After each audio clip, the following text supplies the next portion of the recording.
여러분, 예수 믿는 사람은 보통 사람이 아닙니다. 할렐루야. 죽음을 이긴 자입니다. 세상을 이긴 자입니다. 예수 믿는 사람과 예수 믿지 않는 사람이 무엇이 다를까요? 물론 죽어서 천국과 지옥 가는 것은 극명한 차이입니다. 그런데 이 땅에 살면서 예수 믿는 가정과 그렇지 않은 가정이 무엇이 다를까요? 여러분은 무엇이 다르다고 생각하십니까? 우리가 먹고 사는 것은 똑같습니다. 그래서 미국 뉴욕시 교육위원회에서 신앙인과 불신앙인의 후손이 어떻게 다른가를 조사해 보았습니다. 신앙인의 표본은 조나단 에드워드의 가정, 불신앙인의 표본은 뉴욕에서 술집을 경영하는, 그래서 거부가 된 무신론자 마커스 술주라는 가문이었습니다. 각각 이 두 가문을 5대에 걸쳐서 후손들의 삶을 추적해 보았습니다. 예수 믿고 사는 가정의 가문과 그렇지 않은 가정의 가문, 도대체 무엇이 다를까? 조나단 에드워드 가문은 후손이 896명이었습니다.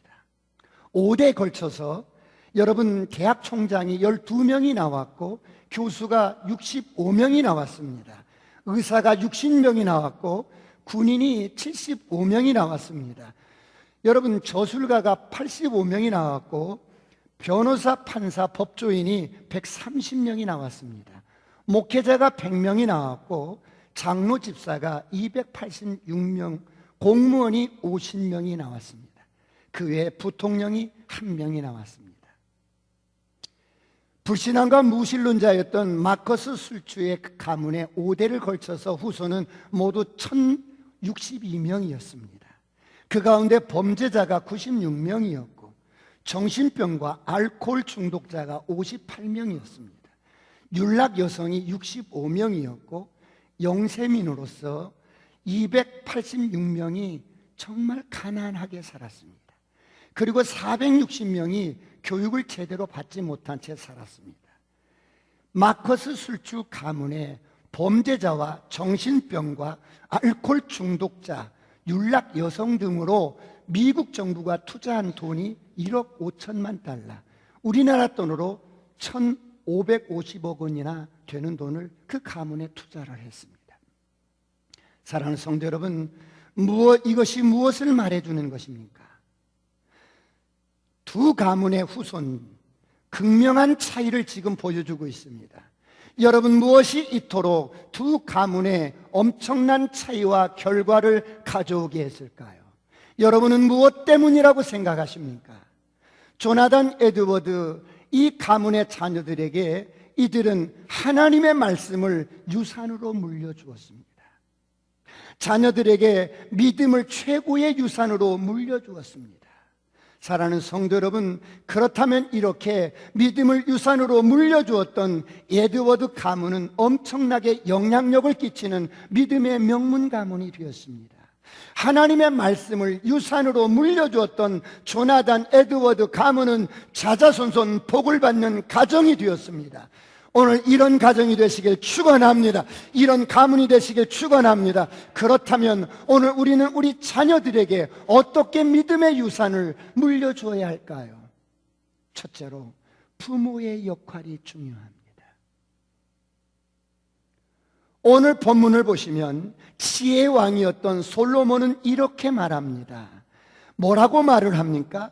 내가 지혜롭게 된 것은 아버지 덕분입니다. 내가 지혜롭게 된 것은 우리 어머니 덕분입니다. 아버지께서는 늘 나에게 이렇게 말씀하셨습니다. 잠언서 오늘 본문 1절 2절을 보시겠습니다. 다 같이 합독합니다. 시작. 아들들아, 아비의 훈계를 들으며 명철을 얻기에 주의하라. 내가 선한 도리를 너희에게 전하노니 내 법을 떠나지 말라. 아들들아, 아비의 훈계를 들으며 명철을 얻기를 주의하라. 내가 선한 도리를 너에게 전하노니 내 법을 떠나지 말라. 제가 오늘 이렇게 지혜롭게 된 것은 아버지 덕분입니다. 아버지의 훈계를 듣고 명철을 얻기에 힘썼기에 내가 오늘 지혜롭게 되었습니다.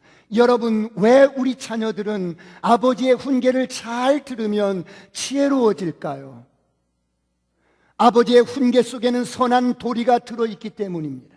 아버지의 훈계 속에는 자식을 향한 불타는 사랑이 들어있어요. 아버지의 훈계 속에는 아버지의 일생의 경험과 농축된 지혜가 들어있기 때문입니다.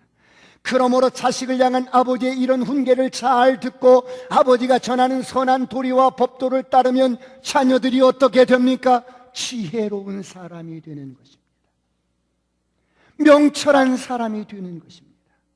여러분, 솔로몬이 어떻게 지혜로운 사람이 됩니까? 여러분, 사람은 어느 한순간에 갑자기 지혜로운 사람이 되는 게 아닙니다. 사람이 한순간에 지혜로운 사람이 되는 것이 아니에요. 우리 자녀들이 지혜로운 사람이 되는 것도 마찬가지입니다. 과정이 있어요. 솔로몬이 어떻게 지혜로워집니까? 오늘 본문 말씀 3절을 다 같이 보겠습니다. 다 같이 합독합니다. 시작. 나도 내 아버지에게 아들이었으며 내 어머니에게 유약한 외아들이었노라. 나도 내 아버지에게는 아들이었는데 내 어머니 보기에는 유약한 외아들이었다. 나도 유약한 외아들이었다. 솔로몬이 지금 뭐라고 말씀합니까? 나도 내 아버지와 어머니 볼 때 아주 유약한 외아들이었다는 것입니다. 부모님이 나를 볼 때 우리 아들 언제 자라서 사람 구실하지? 아이고, 저것이 언제 자라서 철이 들어? 부모의 마음에 늘 이런 염려의 대상이었다는 것입니다. 그런데 이런 아들이 어떻게 지혜로운 인생이 되었습니까? 어느 날 갑자기 된 것이 아닙니다. 아버지께서 하신 말씀을 마음에 새기고 또 새기고 또 새기고 또 새기고 또 새기고 또 새기고 또 새기고, 할렐루야! 부모님이 내게 하신 말씀을 또 새기고 또 새기면서 점차로 지혜로워졌다는 것입니다.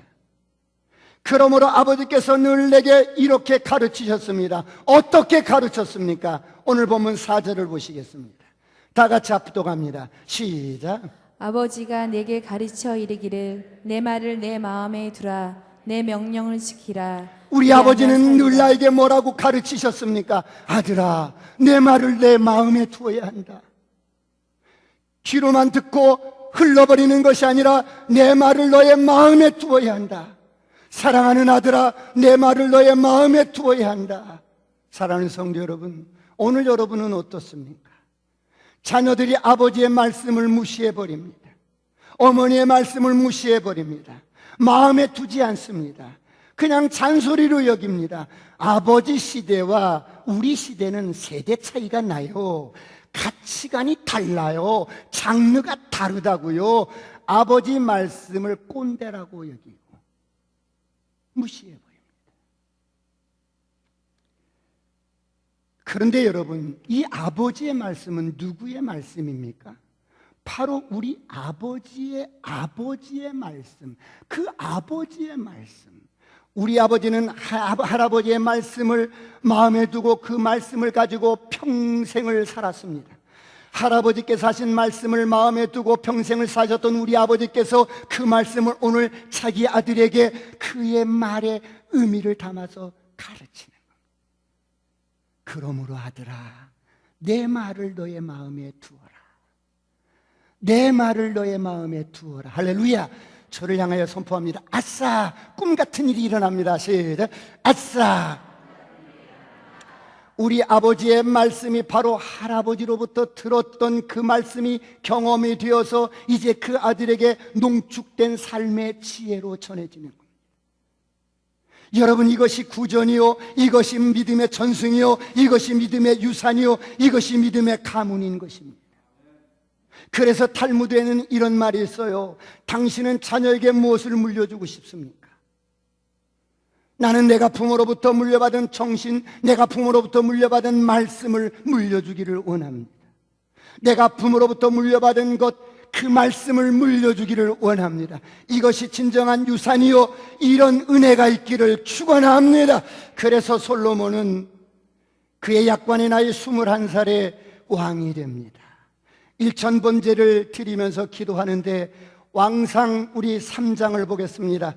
열왕기상 3장, 오늘 시간 관계로 조금 우리가 뒷부분만 읽겠습니다. 12절 13절만 띄워주세요. 12절 다 같이 시작. 내가 내 말대로 하여 내게 지혜롭고 총명한 마음을 주노니 내 앞에도 너와 같은 자가 없었거니와 내 뒤에도 너와 같은 자가 일어남이 없으리라. 내가 구하지 아니한 부귀와 영광도 내게 주노니 내 평생의 왕들 중에 너와 같은 자가 없을 것이라. 지금 여러분, 솔로몬이 왕이 됐는데 너무 부담스러운 거야. 그래서 일천 번제를 드리는데 하나님께서 현현하셔서 내가 무엇을 줄꼬 하고 묻습니다. 솔로몬에게 하나님이 이렇게 물으실 때 솔로몬은 주저없이 즉각적으로 대답합니다. 하나님, 저에게 지혜로운 마음을 주세요. 지혜로운 마음을 달라고 하나님께 여러분 즉각적으로 말할 수 있었던 것은 이미 내 아버지께서 나에게 가르쳐 주었던 지혜가 최고라는 것을 아버지로부터 늘 들었고 늘 배웠던 것입니다. 그래서 솔로몬은 지혜를 늘 배워왔고 사모해 왔던 차에 하나님께서 무엇을 줄고 묻자마자 지혜를 주십시오. 그럼 우리 아버지가 우리에게 가르쳐 준 것이 뭐라고요? 솔로몬에게 가르쳐 준 것 7절을 다 같이 한번 보겠습니다. 다 같이 한번 합동합니다. 시작. 지혜가 제일이니 지혜를 얻으라. 내가 얻은 모든 것을 가지고 명철을 얻을지니라. 아들아, 인생을 사는데 지혜가 제일이다. 지혜를 얻어라. 어떤 일이 있더라도 지혜를 얻어야 한다. 이 지혜를 얻기 위해서 어떤 대가를 지불해서라도 아들아, 이 지혜를 얻어야 한다. 나는 이런 아버지의 말을 늘 내 마음에 새겼습니다. 나는 이런 아버지의 명령을 늘 내 마음판에 새겼습니다. 그래서 하나님께서 물어보는 그 결정적인 순간에 내가 부를 구하지 않고, 내가 돈을 구하지 않고, 내가 명예를 구하지 않고, 내가 다른 것을 구하지 않고, 하나님, 내게 지혜를 주세요. 그 결과 내가 지혜로운 사람이 된 것입니다. 사랑하는 성도 여러분, 지혜는 한순간에 하늘에서 떨어지는 것이 아닙니다. 지혜는 먼저 우리 부모님의 말씀을 잘 들을 때 생기는 거예요. 애준아, 지혜는 우리 부모님의 말씀을 잘 들을 때부터 생기는 거예요. 지혜는 먼저 어머니의 말씀을 잘 들을 때부터 생기는 거예요. 그러므로 솔로몬이 고백합니다. 내가 지혜의 왕일지라도 나도 지혜를 배워야 하는 단계가 있었어.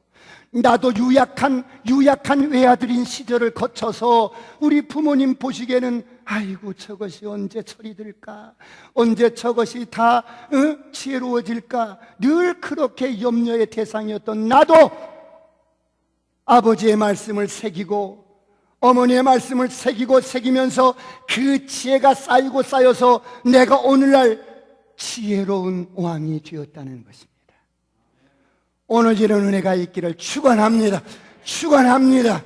여러분 가문의 자자손손 이런 명문가가 되시길 축원합니다. 사랑하는 성도 여러분, 지금 성경이 무엇을 말씀하고 있습니까?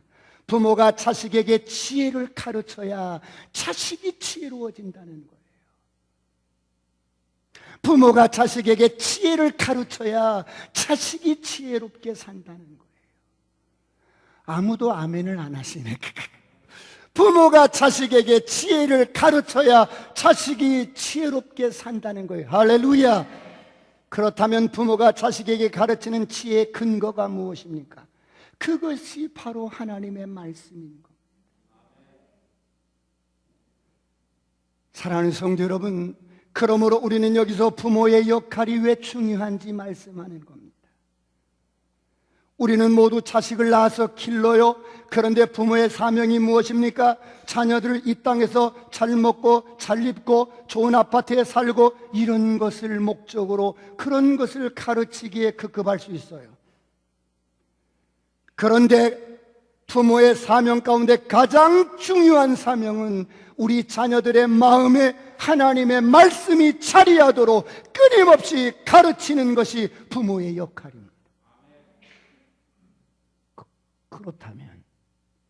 그렇다면 왜 우리는 우리 자녀들의 마음을 하나님의 말씀에 두도록 가르쳐야 합니까? 두 번째, 사람은 마음이 중요하기 때문입니다. 여러분, 사람이 이 땅에 사는 어간에 여러분 가장 중요한 것이 마음입니다. 마음은 강력한 힘이 있어요. 그래서 모든 행불액은 내가 마음에서 결정하는 것입니다. 내가 어떤 상황 속에서도 내가 여러분 행복을 선택하고 긍정을 선택하면, 내 마음으로 결정하면 그렇게 되는 거예요. 그러나 모든 것을 다 가졌어도 내 마음이 불행하다고 결정하면 난 불행하게 살 수밖에 없어요. 여러분, 제가 예수 믿고 거듭났습니다. 오늘 저와 여러분이 예수 믿고 거듭났습니다. 이건 엄청난 생명인 영생을 가졌어요. 온 세상을 주고도 살 수 없는 영생입니다. 저를 따라합니다. 영생은 나의 것입니다.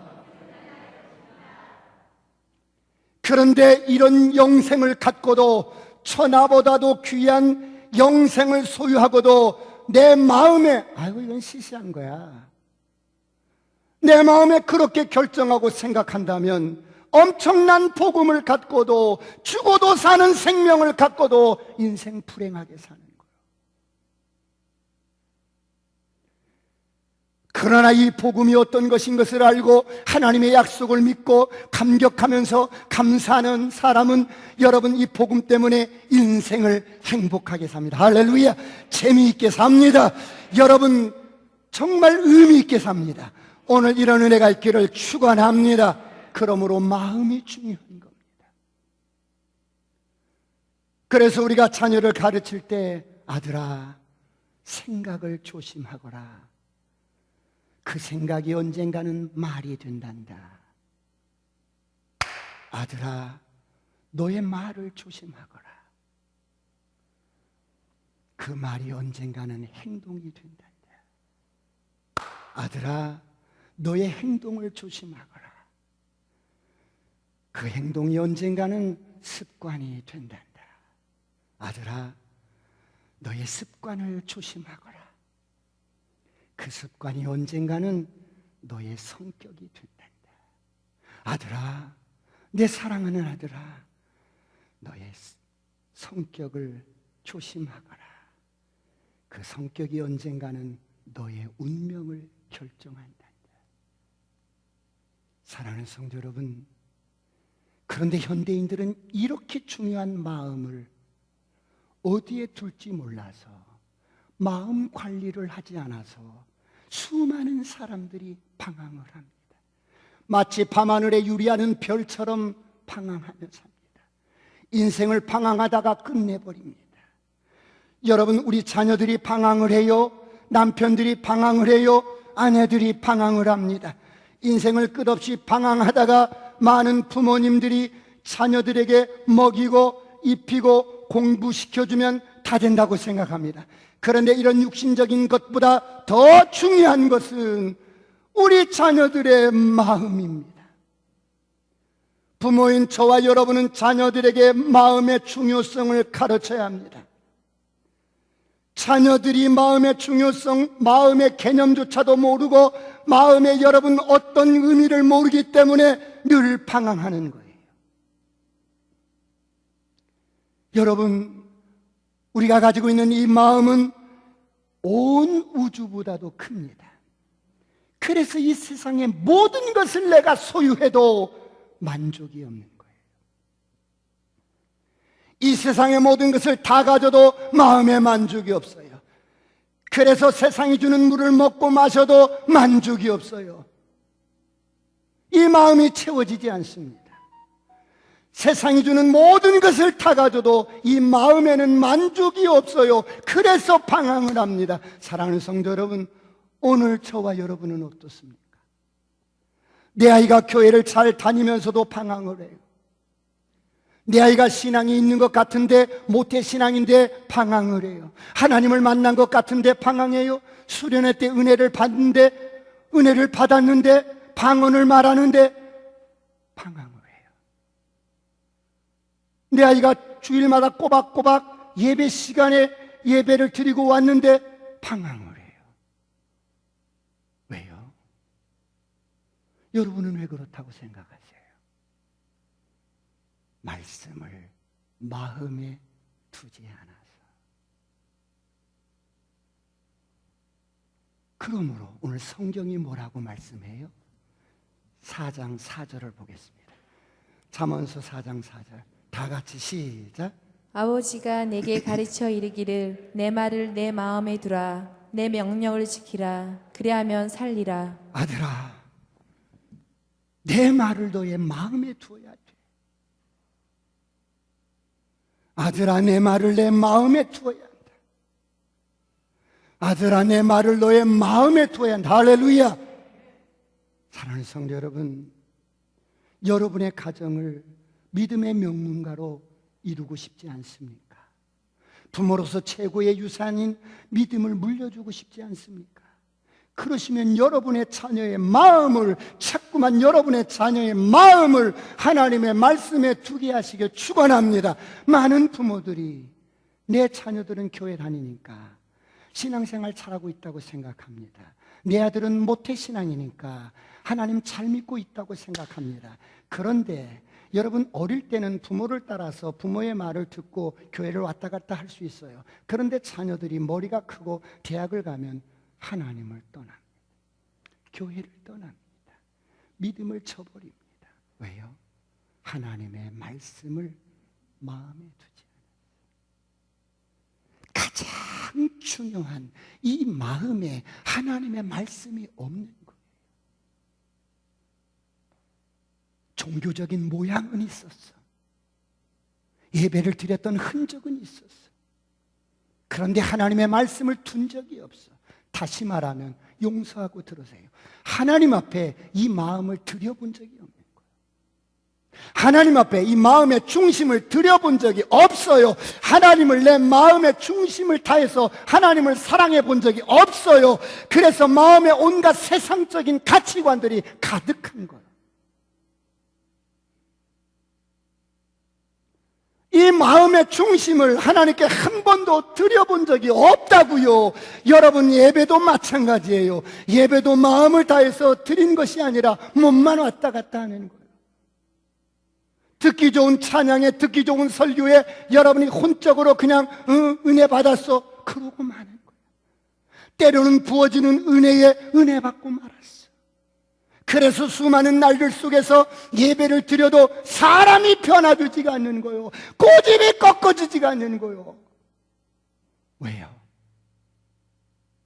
이 마음을 드리지 않는 거예요. 이 마음의 중심을 드리지 않는 거예요. 예배는 드렸는데 하나님 앞에 이 마음의 중심을 드려본 적이 없어요.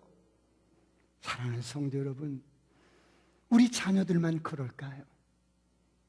오늘 저와 여러분은 어떻습니까? 여러분, 우리는 하나님께 여러 가지를 드린다고 생각합니다.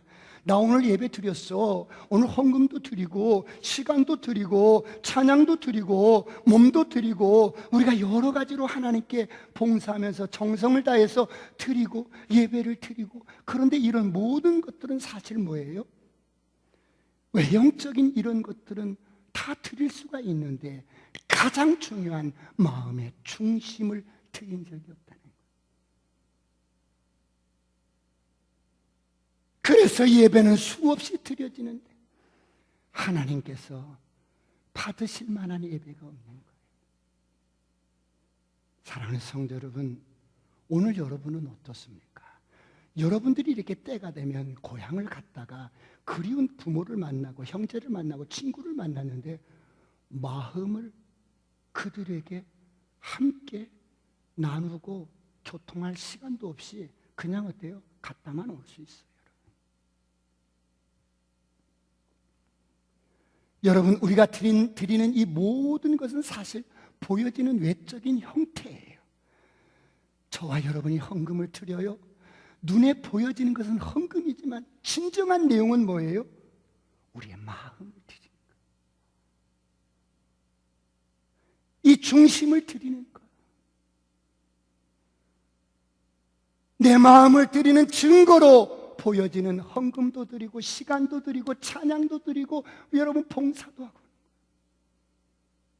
이 마음의 중심이 빠져버린 것, 여러분, 하나님께서 여러분 그런 예배, 그런 제사를 뭐라고 말씀하는 줄 아세요?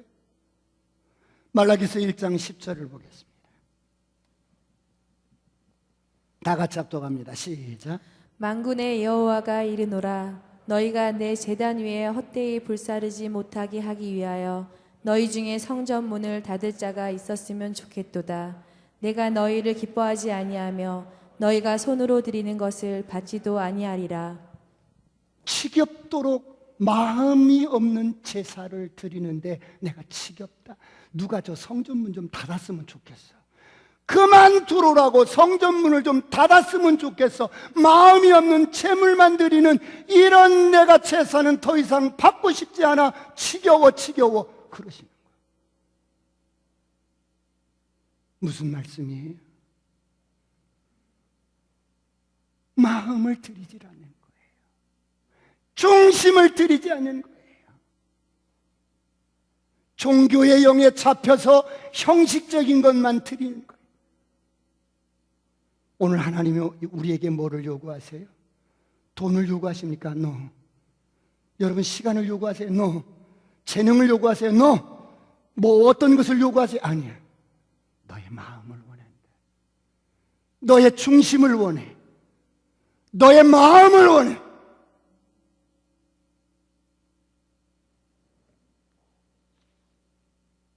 사랑하는 성도 여러분, 그렇다면 하나님은 왜 우리의 마음의 중심을 원하실까요?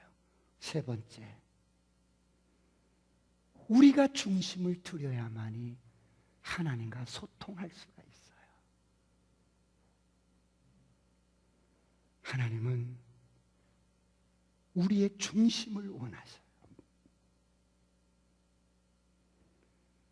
하나님은 우리 마음의 중심을 원하시지 변두리를 원하는 게 아니에요.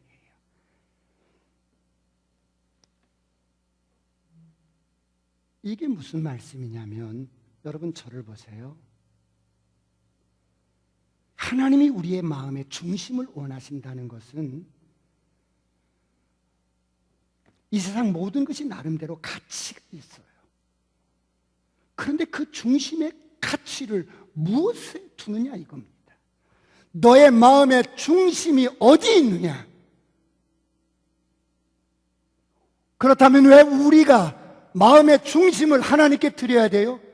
마음의 중심을 하나님께 드리지 않으면 늘 갈등하는 거야. 늘 어둠이 장난을 치는 거야.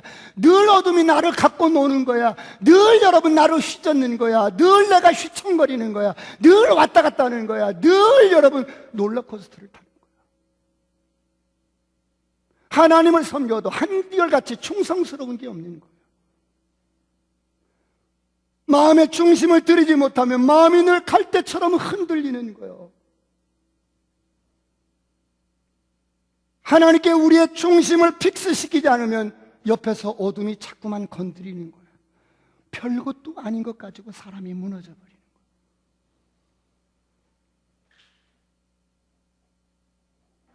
거예요. 여러분 충성이라는 말을 아실 거예요. 충자가 가운데 중자에다가 마음 심자예요. 마음의 중심을 드리는 겁니다.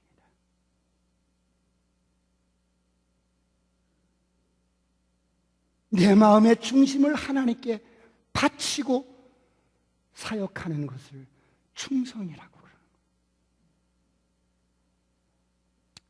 거예요. 여러분, 이 마음의 중심을 하나님께 바치는 것이 얼마나 소중한 것인 줄 아세요? 이 마음의 중심을 하나님께 두지 않으니까 신앙생활을 늘 미덥지 않게 하는 거예요. 신앙생활 하는데도 늘 답답해. 신앙생활 하는데도 늘 뚫리지 않는 거예요. 신앙생활 하면서도 하나님과 소통이 안 되는 거예요. 신앙생활 하는데도 늘 행복하지가 않은 거예요. 왜요? 여러분은 왜 그렇다고 생각하는데요? 마음의 중심을 하나님께 드리지 않았기 때문에. 하나님께 내 마음과 내 중심을 드리지 않으면 늘 요동치고 내 기분에 좌지우지되고, 그런데 하나님께 중심을 드리면 어떻게 돼요? 하나님과 소통이 되는 거예요. 친밀해지는 거예요. 하나님의 인도를 받게 돼요. 마음과 마음이 통하게 돼요. 여러분, 하나님은 위대하신 분이에요. 그런데 제가 여러분 우리 하집사님을 만나서 이렇게 어떤 이야기를 나누는데 제가 중심을 다해서 집중해서 이야기를 나누면 어때요? 얼마나 여러분 소통이 되잖아요. 근데 하집사님은 막 이야기하는데 저는 이게 가치가 있어. 그래서 내 마음에 자꾸 핸드폰을 열어가지고 카톡을 보내야겠어. 뭐라고 말했지? 우리가 하나님 앞에 이런 식이라는 거예요. 아니라고요. 여러분의 마음속에 가치가 수없이 많은 것들이 중심을 차지하고 있잖아요. 그러니까 하나님의 음성을 못 듣는 거예요. 그러니까 하나님과 소통이 안 되는 거예요. 부러질지어다. 저를 향해 선포합니다. 아싸, 꿈 같은 일이 일어납니다. 아들아, 하나님을 믿을 때 반드시 너의 마음의 중심을 하나님께 두어라. 말씀에 두어라. 할렐루야. 왜 그래요? 그래야 그분이 우리를 인도하시고 말씀하시고 소통이 되고 친밀하게 하나님 우리를 간섭하시고 이끌어 가십니다. 내 중심을 하나님께 두면 음성이 들려와요. 내 중심을 하나님께 두면 감동이 밀려와요. 내 중심을 하나님께 두면 어느 상황 속에서도 평안이 밀려옵니다. 할렐루야. 근심이 떠나갑니다. 어둠이 떠나갑니다. 저주가 떠나갑니다. 우울증이 떠나갑니다.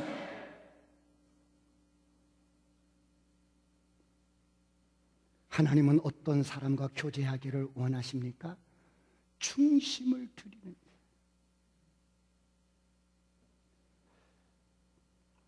왜 하나님은 자꾸만 우리의 마음의 중심을 원하실까요? 왜 자꾸 이 충성을 원하실까요?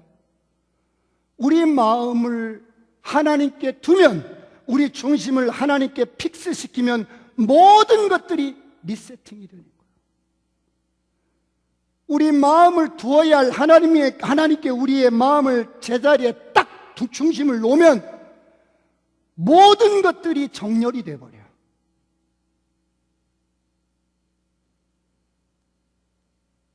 그런데 중심 자체가 이게 내 마음의 중심을 차지하고 있거나 이런 게 내 마음의 중심을 차지하고 있으면 헝클어지는 거예요. 모든 것이 엉망이 되는 거예요. 가치관도 마찬가지예요. 오늘 우리 마음속에 수많은 세상 가치관들이 있어요.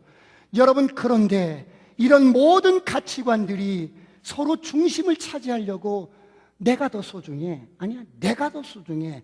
내가 소중해. 어떤 사람은 사업일 수 있고, 어떤 사람은 자식일 수 있고, 어떤 사람은 돈일 수가 있고, 어떤 사람은 명예일 수가 있어요. 여러분, 우리가 가정에서도 아이들에게 교육할 때 남편이 딱 퇴근하고 오면 아이들이 막 달려와서 아빠하고 안길 수 있어요. 그때 아니야, 너는 2순위야. 1순위는 너희 엄마야. 이렇게 부부가 먼저 허그를 하고 그 다음에 2순위와 정렬을 딱 해주는 거예요. 여러분, 애견 하나 키우는 것도 이 아이가, 이 애견이 말이에요, 그 가정에서 권위를 딱 알아요. 질서를 딱 알아요.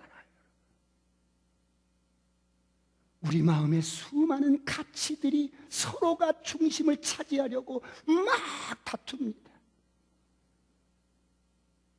그런데 사람의 마음의 중심에 들어갈 가치는 하나님밖에 없죠. 할렐루야. 말씀밖에 없어요. 하나님 외에 다른 어떤 것들이 우리 마음의 중심에 자리를 차지한다면 이것을 일컬어서 우상이라고 해요. 떠나갈지어다. 여러분, 우리가 인생을 살다 보면 돈도 중요하고 일도 중요하고 사업도 중요하고 건강도 중요하고 다 중요합니다. 남편도 아내도 자식도 다 중요합니다. 하나님 앞에 그러나 내 중심이 세팅이 되지 않으면 나머지 것들은 어때요? 정말 허무한 것들이에요. 그런데 이런 많은 중요한 것들 가운데 가장 중요한 내 마음의 중심에 하나님의 말씀이 딱 자리하면, 하나님이 딱 자리하면 이 모든 것들은 다 어때요? 정렬이 돼버리는 거예요. 이렇게 하나님 앞에 중심을 둔 사람이 남편도 사랑할 수가 있고 아내도 사랑할 수가 있고, 이렇게 하나님 앞에 우리의 마음에 중심을 둔 사람이 사람을 사랑할 수가 있고 한결같이 충성할 수가 있고, 오늘 이런 은혜가 있기를 축원합니다. 하나님 앞에 여러분의 마음에 중심을 두시길 축원합니다. 그렇지 않으면 이것 때문에 휘둘리고 저것 때문에 휘둘리고, 이런 바람이 오면 휘둘리고 저런 바람이 오면 휘둘리고, 맨날 평생을 누구 때문이라고 무엇 때문이라고 그렇게 살다 인생을 낭비하면 안 됩니다. 여러분, 그렇게 우리가 의미를 두었던 거, 그렇게 우리가 집착했던 거, 그렇게 우리가 죽고 못 살았던 그런 사람 어때요? 세월 조금만 지나보세요. 허무한 것들입니다. 오늘 하나님을 여러분 마음의 중심에 딱 픽스시키기를 축원합니다. 그렇다면 우리 마음의 중심을 하나님께 두면 어떻게 되는데요? 세 가지. 첫 번째, 말이 달라지게 돼요. 마음의 중심을 하나님께 둔 사람은 반드시 말이 바뀌어지게 돼요. 그런가 하면 하나님을 향한 고백이 진실되게 돼 있어. 하나님, 이미 나의 마음의 모든 중심과 모든 가치를 당신에게 두었습니다. 한 번 준 마음인데 변할 수가 있겠습니까? 이렇게 내 중심을 하나님 당신께만 딱 픽스를 시켰는데 다른 것이 들어올 수가 없어. 다른 것이 차지할 수가 없는 거예요.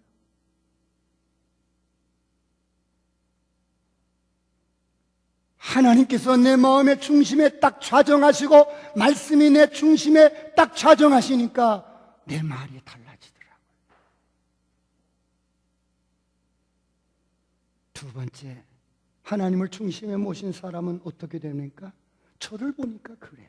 안정감이 있는 거예요. 사람이 균형이 잡히는 거예요. 어떤 것에도 연연하지가 않는 거예요. 안정감을 갖게 되고 여러분 세상을 담대하게 사는 거예요. 오늘 이런 은혜가 있기를 축원합니다. 세상의 모든 가치들이 우리 마음의 중심을 차지하려고 싸움을 벌입니다. 그런데 그것들 나름대로 다 가치가 있어요. 배제할 필요는 없어요. 받아들이되, 그러나 여러분의 마음의 중심을 내어주지 마세요. 변두리에 두면 되는 거예요. 그리고 중심에는 하나님을 붙잡으시길 축원합니다. 말씀을 붙잡으시길 축원합니다. 끊임없이 여러분의 마음의 중심을 차지하려고 여러분 달려드는 이 세상의 모든 가치들을 향하여 선포합니다. 이것들아 떠나갈지어다. 이것들아 떠나갈지어다. 어둠은 떠나갈지어다. 저주는 떠나갈지어다. 가난도 떠나갈지어다. 모든 질병도 떠나갈지어다. 내 마음의 중심은 하나님께 드렸다.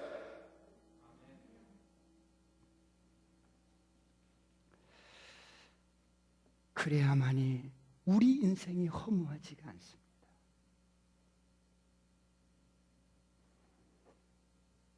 그렇지 않고 내가 세상의 꿈을, 세상의 부귀를, 세상의 공명을, 세상의 어떤 권세를, 그게 나에게 꿈을 주고 돈을 주고 어떤 행복을 약속하는 것 같아서 따라갔더니 그 끝은 죽음이었어.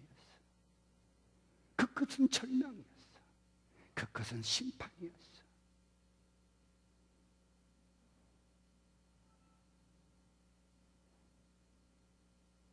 오늘